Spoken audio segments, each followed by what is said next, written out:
ओम शांति। आज 22 दिसंबर 2021 के बाबा के अनमोल महावाक्य सुनेंगे। आज की मुरली में बाबा कहे कि बाप इस संसार में आते हैं बच्चों को भक्ति का फल देने।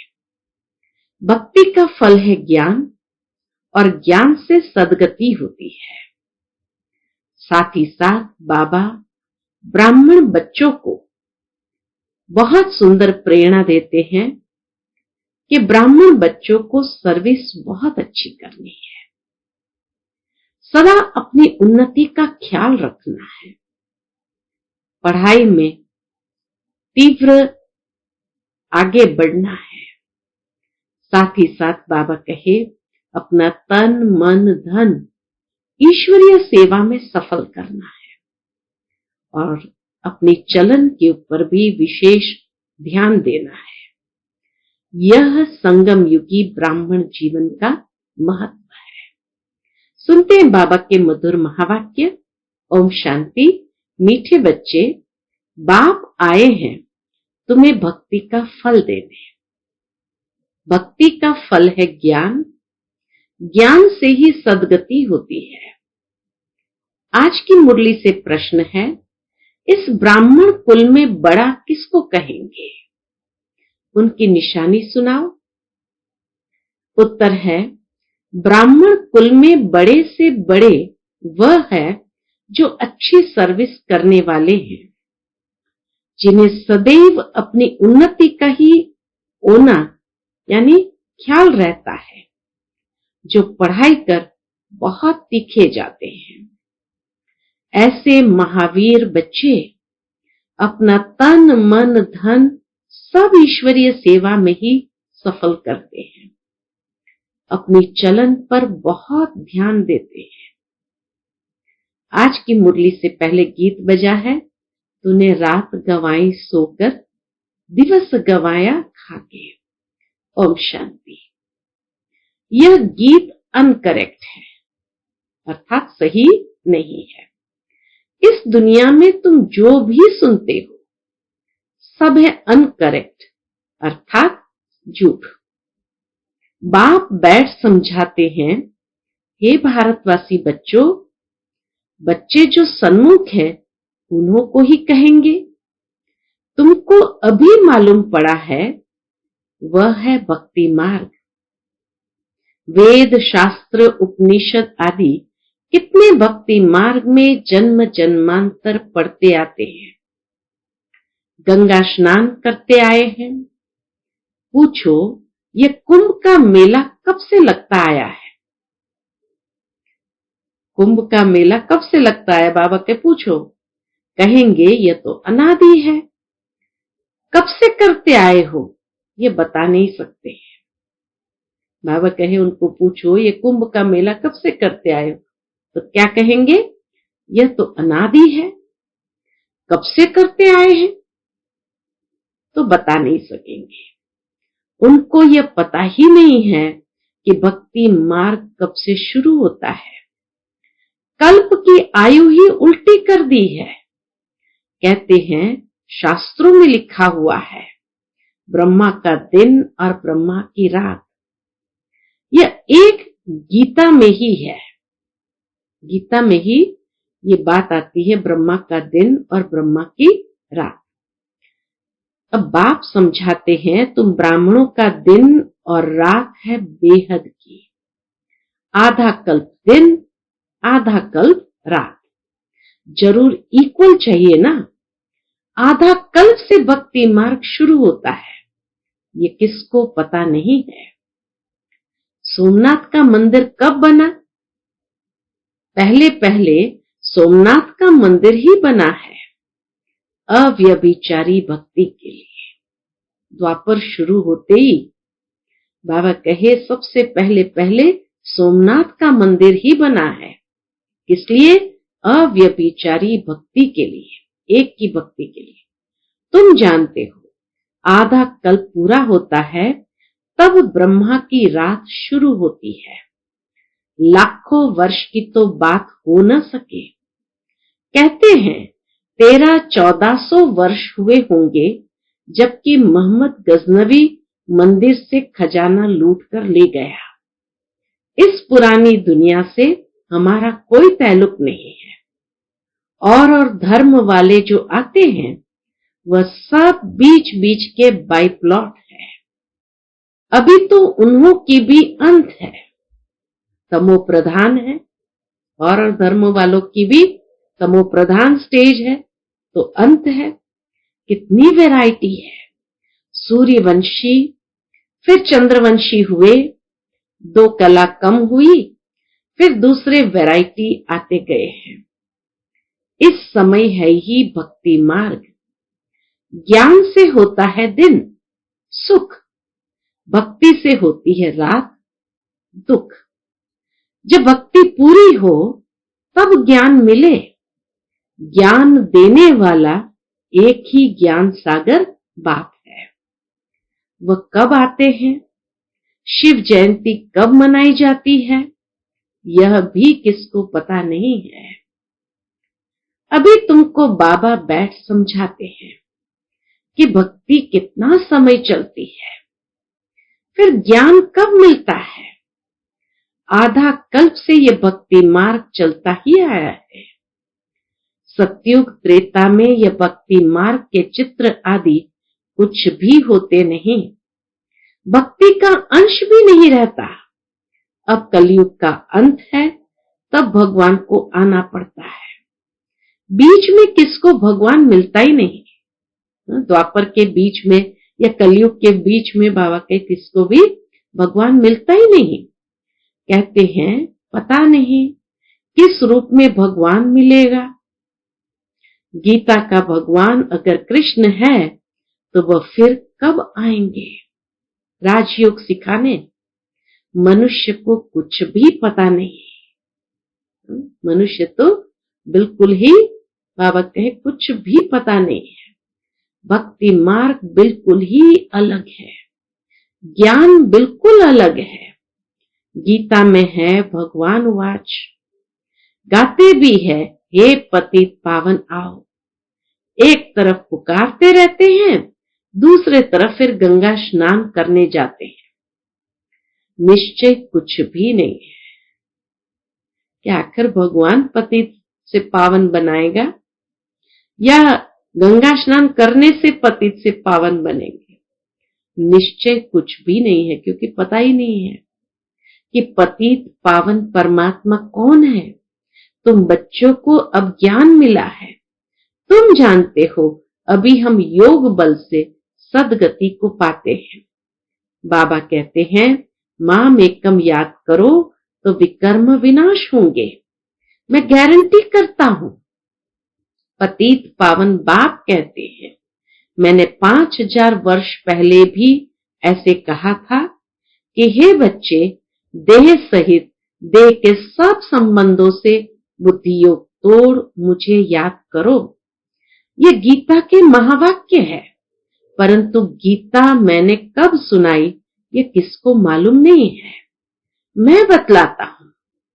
बाबा कहे मैं बतलाता हूं कि 5000 वर्ष पहले मैंने तुमको गीता सुनाई थी। इस समय सारा मनुष्य सृष्टि रूपी झाड़ जड़ जड़ीभूत अवस्था को पाया हुआ है। तुमको भी अब बाप ने आकर ड्रामा के आदि मध्य अंत का सारे चक्र का राज समझाया है। बाप तो जरूर अंत में ही आएगा ना। तुम जानते हो नई दुनिया की स्थापना, पुरानी दुनिया का विनाश कैसे हो रहा है। अब तुम्हारी बुद्धि में है कि हम नई दुनिया स्वर्ग के मालिक बनेंगे। यह राजयोग है। तो फिर हम प्रजा क्यों बने। जबकि मम्मा बाबा राजा रानी बनते हैं तो हम भी क्यों न राजा रानी बने। मम्मा तो जवान थी, ये बाबा तो बूढ़ा है, फिर भी सबसे ऊंच पढ़ते रहते हैं। फिर भी बाबा कहे सबसे ऊंच पढ़ते रहते हैं ना। जवान तो सबसे तीखे होने चाहिए ना। बाप कहते हैं सिर्फ मुझे याद करो जितना हो सके। जितना हो सके बाबा को याद करो, बाकी सबको भूल जाओ। पुरानी दुनिया से वैराग्य। जैसे नया मकान बनता है तो बुद्धि उस तरफ चली जाती है ना, वह आंखों से देखा जाता है, यह बुद्धि से जानते हो। बहुतों को साक्षात्कार भी होता है, बरोबर वैकुंठ, पैराडाइज, हेवन भी कहते हैं। जरूर कब था ना, अभी नहीं है। अभी फिर तुम राजाई प्राप्त करने के लिए राजयोग सीख रहे हो। पहली पहली मुख्य बात ही यह है। कौन सी? शिव भगवान वाच। कृष्ण तो भगवान हो न सके, वह तो पूरे 84 जन्म लेते हैं। भगवान तो जन्म मरण में आ न सके, यह तो बड़ा साफ है। कृष्ण का वह रूप सतयुग में जो था वह तो फिर हो न सके। पुनर्जन्म लेते लेते नाम रूप बदल जाता है। इस समय वह आत्मा भी तमो प्रधान है। अगर कोई कहे कृष्ण द्वापर में थे परंतु उनका वह रूप तो द्वापर में हो न सके। कितना दिव्य स्वरूप है कृष्ण का। तो बाबा कहे वो स्वरूप तो द्वापर में हो न सके। द्वापर में पतित से पावन बनाने आ नहीं सकता। कृष्ण तो सतयुग में ही रहते हैं, उनको पतित पावन कहा नहीं जा सकता। गीता का भगवान कृष्ण नहीं शिव है, वह आते भी जरूर है। शिव जयंती भी है ना, जरूर कोई रथ में प्रवेश करेंगे। खुद भी कहते हैं मैं साधारण तन में आता हूं, जिनका नाम ब्रह्मा रखता हूं। ब्रह्मा द्वारा विष्णुपुरी की स्थापना होती है। महाभारत लड़ाई भी सामने खड़ी है। यह नॉलेज अच्छी तरह बुद्धि में याद रखनी है। बुद्धि में ये याद रहे कि हम स्टूडेंट है, बाप पढ़ा रहे हैं, बाकी थोड़ा समय है, फिर बाबा हमको वापस ले जाएगा। तो भी बाकी थोड़ा समय इस दुनिया में है, फिर बाबा हमें वापस ले जाएंगे। जो अपने को ऊंच बनाएंगे वही ऊंच पद पाएंगे। परंतु माया ऐसी है जो एकदम तवाई बना देती है। कई बच्चों को सर्विस का बहुत शौक है। छोटे छोटे गांव में प्रोजेक्टर लेकर सर्विस कर रहे हैं। बहुत प्रजा बनाते हैं तो खुद जरूर राजा बनेंगे। गृहस्थ व्यवहार में रहते पवित्र भी रहना है, बहुत मेहनत करनी है। माताएं पवित्र बनती है तो पति बनने नहीं देते। दुनिया में तो जरूर पवित्रता पर ही सारा झगड़ा चलता है, तो इसलिए बाबा कहे माताएं पवित्र बनती है तो पति बनने नहीं देते, तो झगड़ा भी चलता है। सन्यासी खुद पवित्र बनते हैं तो स्त्री को छोड़ देते हैं, फिर उनको कोई कुछ नहीं कहता कि अपनी रचना को छोड़ क्यों भागते हो। पवित्र बनने के लिए कोई मना नहीं कर सकता। हम किसको घर बार छोड़ने के लिए कहते नहीं है। बाबा कहे ये समझाना चाहिए कि हम किसको घर बार छोड़ने के लिए कहते नहीं है, सिर्फ कहते पवित्र बनना चाहिए। तो इसमें मना क्यों होनी चाहिए? परंतु इसमें ताकत बहुत चाहिए बात करने की। भगवान वाच, तुम पवित्र बनेंगे तो पवित्र दुनिया का मालिक बनेंगे। इसमें अवस्था बड़ी अच्छी मजबूत चाहिए, मोह आदि नहीं चाहिए जो फिर याद पड़ती रहे। बुद्धि योग कुटुंब की तरफ जाता रहे, इसलिए फिर सर्विस लायक बन नहीं सकते। यहां तो बेहद का सन्यास चाहिए। यह तो कब्रिस्तान है। पवित्र बनने की बाबा कहे बहुत हिम्मत चाहिए, ताकत चाहिए अंदर में। मोह जागृत नहीं होना चाहिए। बेहद का बुद्धि से सन्यास करना है कि ये दुनिया कब्रिस्तान है। हमको याद करना है बाप को। वह परिस्तान में ले चलने वाला है। इस ब्राह्मण कुल में जो अच्छी सर्विस करते हैं वह बड़े ठहरे हैं। उन्हों का बड़ा रिगार्ड रखना चाहिए। उन जैसी सर्विस करनी चाहिए, तभी ऊंच पद पाएंगे। अभी तो अपनी उन्नति का ओना रहना चाहिए। अपने को देखना चाहिए हम बाबा से वर्षा पाने के लायक बने हैं। बाप आया है पावन बनाकर साथ ले जाने, वह ठुकराएंगे कैसे? बाबा सबसे पूछते हैं तो कहते हैं हम तो महारानी बनेंगे। बाबा जब बच्चों से पूछते हैं तो कहते हैं हम तो महारानी बनेंगे या लक्ष्मी नारायण बनेंगे। तो ऐसी चलन भी हो ना। कई तो बहुत अच्छे बच्चे हैं, परंतु जो पुरुषार्थ ही नहीं करेंगे वह क्या पद पाएंगे? हर बात में पुरुषार्थ से ही प्रारब्ध मिलती है। कोई बीमार पड़ जाते हैं, फिर ठीक होने से ही दिन रात पुरुषार्थ में लग पढ़ाई में तीखे हो जाते हैं। यहां भी सर्विस में लग जाना है। सर्विस की युक्तियां तो बाबा बहुत बतलाते हैं। प्रदर्शनी पर समझाने का अभ्यास करो। बाबा तो कहते हैं अपनी उन्नति कर जीवन बनाओ। ये ओना रहना चाहिए कि मैंने कितनी सर्विस की। ओना यानी ये ख्याल रहना चाहिए कि मैंने कितनी सर्विस की, कितनों को आप समान बनाया, किसको आप समान नहीं बनाया तो ऊंच पद कैसे पाएंगे? फिर समझा जाता है प्रजा में चले जाएंगे अथवा दास दासियां बनेंगे। ढेर सर्विस पड़ी है। अभी तुम्हारा झाड़ छोटा है, मजबूत नहीं है। तूफान लगने से कच्चे गिर पड़ेंगे।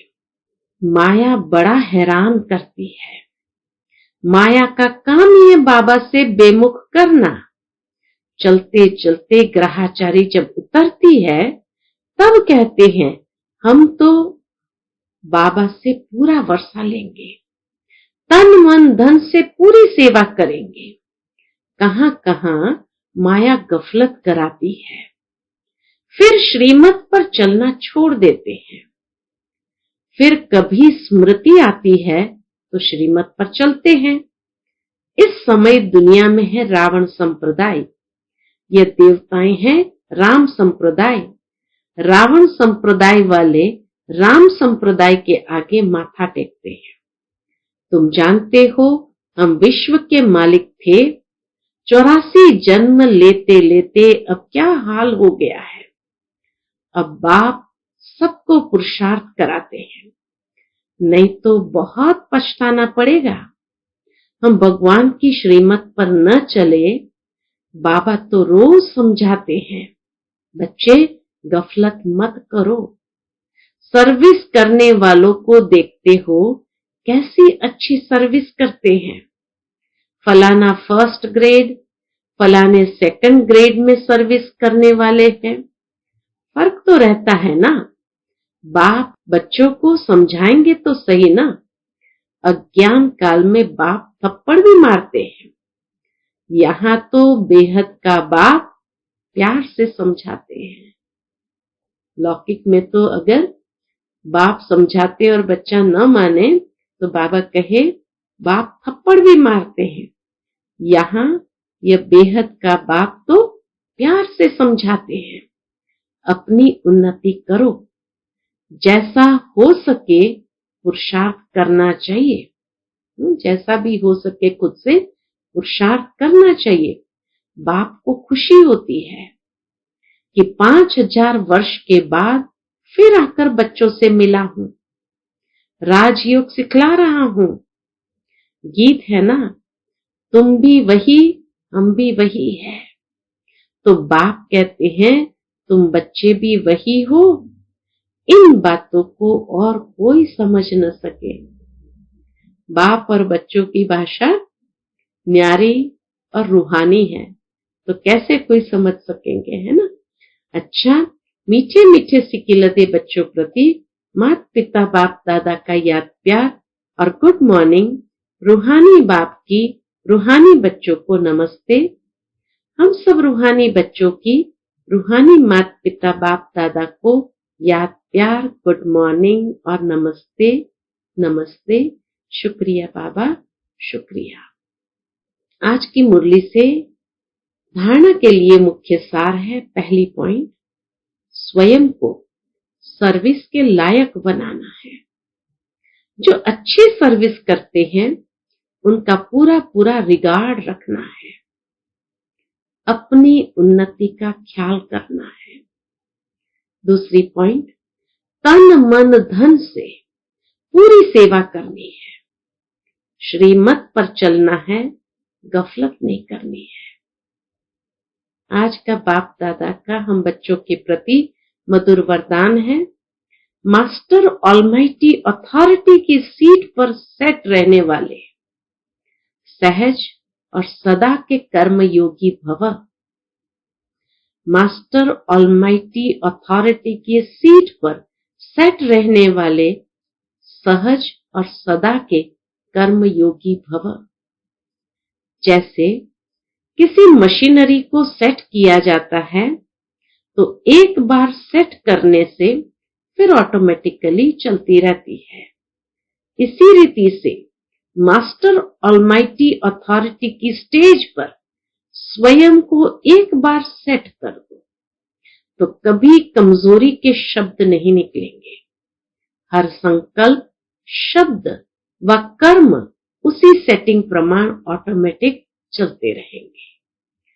यही सेटिंग सहज और सदा के लिए कर्मयोगी, निरंतर निर्विकल्प समाधि में रहने वाला सहज योगी बना देंगी। आज का स्लोगन है, मैं के बजाय बाबा बाबा कहना यही याद का प्रूफ है। बहुत सुंदर बात बाबा ने कही, मैं के बजाय बाबा बाबा कहना यही याद का प्रूफ है। जरूर है जहां मैं समाप्त हो जाता है और उसी समय स्मृति में ही आता है, बाबा करन करावनहार है, बाबा कराता है तो बाबा की याद आई ना, यही तो प्रूफ है। अच्छा, ओम शांति।